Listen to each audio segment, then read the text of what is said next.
Alors, sur les adjectifs, jobu versus katai. La différence entre ces deux adjectifs, jobu et katai. En gros, eh ben, jobu, c'est le jobu que vous retrouvez dans daijobu, dans l'expression daijobu. Jobu, il représente quelque chose qui est solide, qui est résistant, qui, en gros, qui ne va pas se casser facilement. Quelque chose qui est vraiment résistant. Par exemple, une coque de téléphone, alors je ne fais pas de promo particulière, mais une coque de téléphone que voilà, vous lancez par terre et vraiment votre téléphone ne se casse pas, et bien ça, ce serait jobu. C'est vraiment quelque chose de résistant.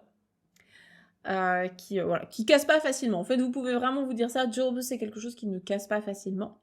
Tandis que katai, ça peut être solide, ok, mais c'est surtout le contraire de yawarakai, qui veut dire mou, quelque chose de mou.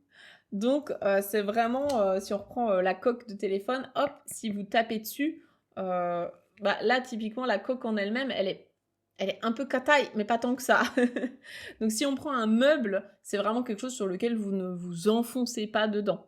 Donc si vous avez un matelas qui est extrêmement dur, vraiment vous vous enfoncez pas du tout dessus, hein, là ce serait plutôt kataï. Ou pareil pour un oreiller, un canapé, etc. Ça peut être kataï. Donc lui, il vaut mieux le traduire peut-être dans le sens rigide, dur, mais ça peut être solide aussi. En français, ça va dépendre un peu du contexte. Là, en japonais, c'est vraiment deux adjectifs différents, deux notions différentes.